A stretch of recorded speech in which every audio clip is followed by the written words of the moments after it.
Ladies and gentlemen, my name is Jeffrey Lazarus. You're watching The Gaming Vector, and on today's episode we're taking a look at Double Dragon Neon. Now, Double Dragon was originally released in 1987 in the arcade. It was a beat-em-up developed by Technos Japan, distributed in North America by Europe by Taito Corporation, and spawned a couple of sequels over the years, spawned some Game Boy Advance remakes, re-releases on the Wii Virtual Console, 3DS Virtual Console, so on and so forth. This one, however, is made by WayForward Technologies. WayForward Technologies made games such as Contra 4 for the Nintendo DS back in 2007, Boy and His Blob for the Nintendo Wii in 2009, and the Blood Rain Betrayal game that you can currently find on Xbox Live Arcade, and a host of other 3DS, DS, Game Boy Advance, and Wii titles over the past 10 years or so. But that's not what we're focusing on here today. Today we want to see if Double Dragon Neon is any good. Is it worth the $10 purchase price on Xbox Live Arcade? So, let's go ahead and jump in here and find out. First thing we want to look at is, of course, options and whatnot. Now, here's the first thing. In your options menu, you've got your how to play, it's got your basic moves lists, your different abilities that you can gain throughout the course of the game. It's got your control setup. I do believe you can rebind all of these keys. Yes, as a matter of fact, you can. You can change however you want, although the way they've got it set up is actually rather intuitive. As you see, you can duck and dash, things that weren't really available too much in the older Double Dragon games from what I can remember. Basic settings menu, vibration tutorials, damage display, friendly fire for if you're playing co-op. This game does have co-op. It does not have online co-op as of yet. Supposedly it will be coming in the future, but the question is it going to be worth waiting for? It does, however, have two-player couch co-op, so not terrible bad if you've got a friend around who can come over and play with you.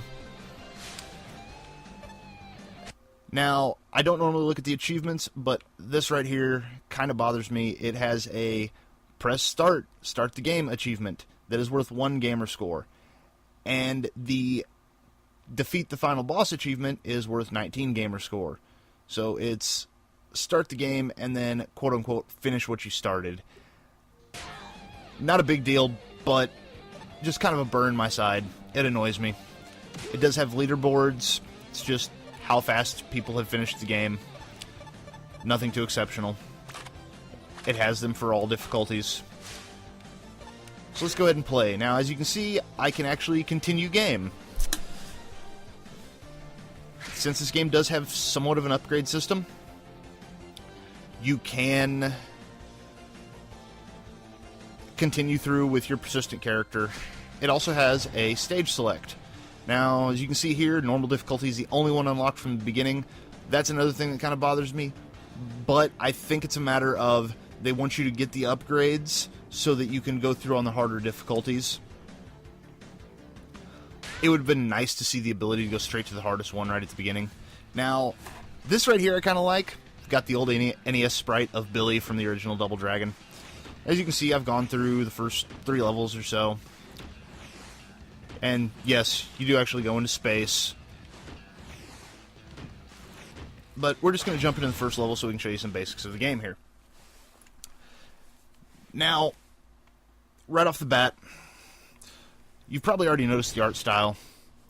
Very bright, very colorful. Very much taking this scene straight out of the original game. Which is great. It's a nice little homage. It's a nice little throwback. Everything looks and feels very late 80s, early 90s with the neon colors, the bright colors, the way the characters act, the way the characters talk, the pinks and blues and yellows. Now, first thing I want to show you here, you can dash. There's a slight delay from when you press the button to when you actually start dashing, because he does that little back step, as you can see. It's not a terribly big deal. And once you get the timing down on it, I don't see it being too much of an issue. Same thing with this dodge roll, because you duck and then dodge. Same type of thing, there's a slight delay on it from when you actually press the button to when you actually move. Once again, it's a timing thing, as most things seem to be in this game. As you can see, the combat is very slow and deliberate. Everything looks like it's got weight behind it. Every hit looks like it's got weight behind it, which is not necessarily a bad thing. So, just some basic abilities here. Now, before we get too far in, press the back button, you open up this menu. Now, these are your special abilities. These are what are tied to your right bumper. So, bomb toss, spin kick, things like that, things of that nature. All of these also have little songs associated with them. They feel very much like old school 80s or early 90s pop, or maybe pop rock songs. These over here are your different stances, quote unquote. And these give you certain passive bonuses, such as more hit points and more defense, or more magic points, quote unquote, for your special abilities. Nice little bit of customization for a Double Dragon game. Not too shabby. Let's move on ahead here. Now, what I will say is there's a decent variety of enemies in this game. Through the third level, I think I've seen probably half a dozen different types of enemies. And I don't know if that pace keeps up throughout the game, but I really hope it does, because I like seeing that variety of enemies. I also kind of like that jumping in from the screen thing, although it is very scripted. It's not a random thing that happens, but kind of cool nonetheless. Now,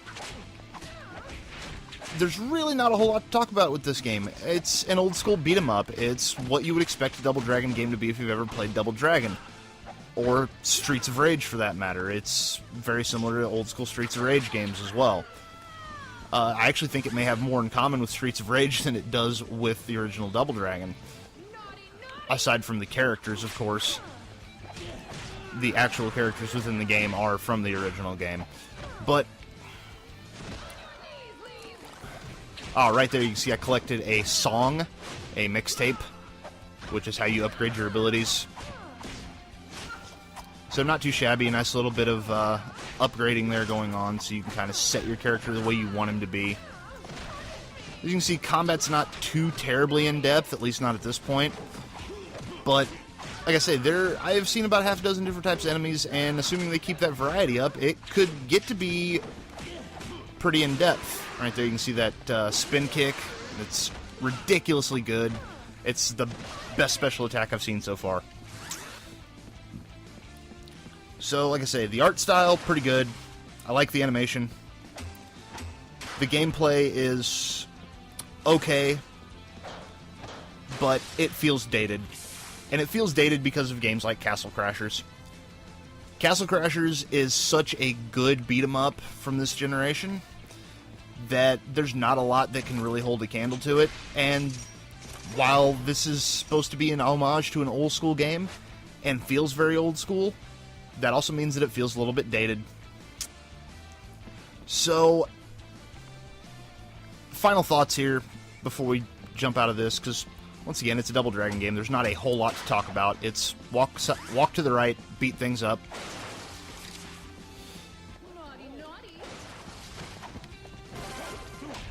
So, final thoughts.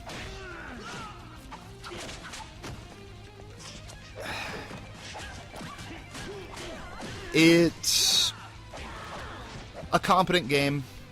It's $10 on Xbox Live Arcade. I believe it's free for PlayStation Plus right now, so if you have PlayStation Plus, why not give it a shot? If you have Xbox Live Arcade, that was a nice little throwback to the original game here, the first level boss. Same as first level boss from the original. Like I say, if you've got $10 burning a hole in your pocket and you need something to play, and you like old school brawlers, you could do worse. But in all honesty, Castle Crashers is better. And I think I would much rather play that than this.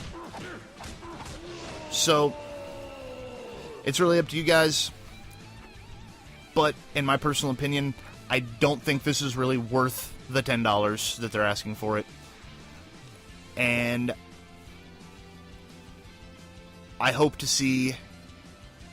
I would like to see another Double Dragon made by these guys, but modernize it just a bit more.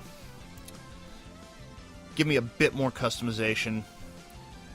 And I suppose that's it for today, guys. And I'll see you all next time.